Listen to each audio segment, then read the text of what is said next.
नमस्कार साथियों, मैं आपका दोस्त लेखक मोटिवेशनल स्पीकर डॉक्टर उज्जवल पाटनी।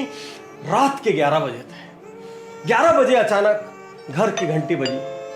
रवि चौंक गया, इतनी रात को कौन आया। दरवाजा खोल के घर के बाहर आया तो देखता है कि सामने एक वृद्ध सज्जन खड़े हैं और एक ऑटो पर आए हुए हाँफ रहे तेजी से।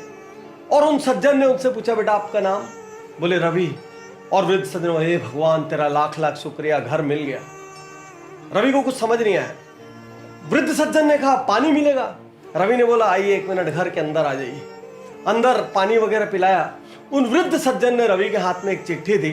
रवि ने वो चिट्ठी को पढ़ा और चिट्ठी को पढ़ के ऑटो वाले को कहा कि भाई साहब आप चले जाओ। और वृद्ध सज्जन का सामान उतार कर घर के अंदर ले आया और कहा, अंकल रात बहुत हो गई है, आप सो जाइए, मैं आपका काम कल सुबह कर दूंगा। उस चिट्ठी में रवि के पिता ने रवि के लिए कुछ लिखा था और वृद्ध सज्जन ने कहा कि आपके पिता ने मुझे भरोसा दिलाया कि मेरा लड़का आपका काम जरूर से जरूर करेगा, आप बिल्कुल बिना किसी चिंता फिकर के चले जाओ। बात यह थी कि उस वृद्ध सज्जन के एकमात्र बेटे का अचानक देहांत सड़क दुर्घटना में हो गया था। बूढ़े और बुढ़िया घर में थे और लालन पालन की दिक्कत होने लग गई थी, दैनिक जीवन के खर्चों की दिक्कत होने लग गई थी। तो वो नहीं चाहते थे अपने बेटे की मृत्यु का कंपेंसेशन लेना, लेकिन उसके बावजूद भी कुछ जब रास्ता नहीं बचा तो उनको लेने का सोचना पड़ा। और जब सोचना पड़ा तो उनको पता चला एक कागज है, वो कागज दिल्ली में जाके उनको सर्टिफाई कराना पड़ेगा। वो सालों साल से वृद्ध सज्जन कभी अपने छोटे से गांव से निकले नहीं थे। दिल्ली उनके लिए बहुत डरावनी, बहुत बड़ी जगह थी। इतने में उनके पुराने मालिक, पुराने बॉस ने अपने बेटे के नाम से एक चिट्ठी बना के दी कि जाओ मेरा बेटा आपकी मदद करेगा। अगले दिन सुबह अंकल उठे, उनको बढ़िया नाश्ता वाश्ता कराया, अपनी गाड़ी में बैठाया। रवि ने छुट्टी ली। छुट्टी लेकर रवि वो ऑफिस में गया। सारी मेहनत मशक्कत करके वो डॉक्यूमेंट फाइनली निकाल लिया।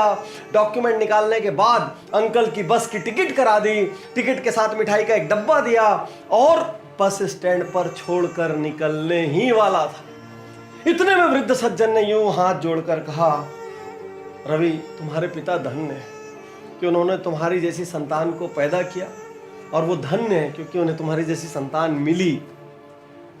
कुछ कहना चाहते हो कि आपके पिता से मैं मैसेज दे दूंगा उनको? मतलब कहना तो मुझे भी बहुत कुछ है, लेकिन यदि आपकी कोई बात पहुंचानी हो तो रवि जाते जाते कहता है, माफ कीजिएगा अंकल, आपसे एक बात कहना चाहता हूं। कहिए। बोले मैं रवि नहीं हूं। तो बेटा तुम्हारे मकान के बाहर तो रवि निवास लिखा था।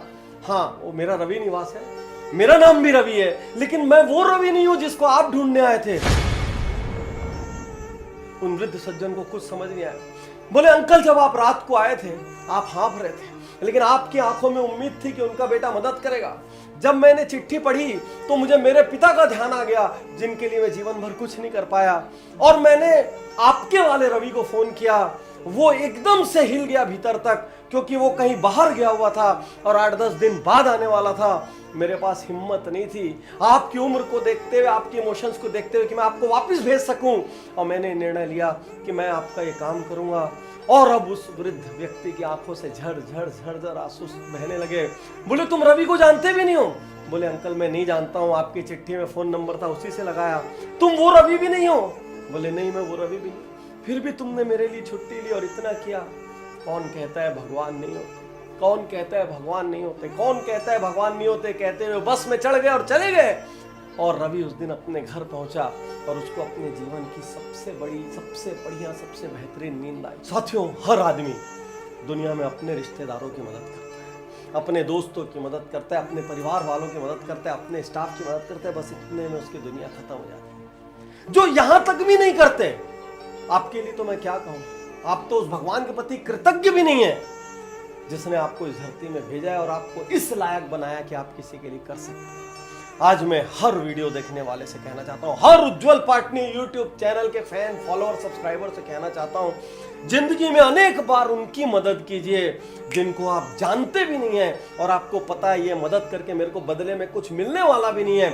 निस्वार्थ, निस्वार्थ सिर्फ इसलिए मदद करना क्योंकि आपको अपने जीवन में आंतरिक खुशी चाहिए। आपको उस ऊपर वाले को उत्तर देने के लिए अपनी लाइफ में, अपने सीवी में कुछ अवार्ड्स, कुछ क्रेडेंशियल्स चाहिए, इसलिए मदद करना। इसलिए मदद करना कि कल आप अपने बच्चों को कहानियां सुना सको, इसलिए मदद करना ताकि आप रात को आसानी से सो सको और आपको अपने इंसान के रूप में पैदा होने पर गर्व हो। याद रखना, ऊपर वाले ने हर किसी को मदद करने की काबिलियत भी नहीं दी। दुनिया में ऐसे हजारों लाखों लोग हैं जो चाह के भी किसी की मदद नहीं कर सकते, लेकिन यदि आप मदद कर सकते हो ना, तो समझना ऊपर वाले ने आपको वीआईपी बनाकर इस धरती पर भेजा। और आपसे ये कहना चाहता हूं, मेरे इस मिशन को भी आपकी मदद की जरूरत है। इस वीडियो को यदि आप 5 लोगों तक पहुंचाते हैं और उन 5 में से एक आदमी भी किसी अनजान की मदद करता है, तो उसके हिस्से का कुछ पुण्य आपको भी मिलेगा। शुक्रिया, धन्यवाद।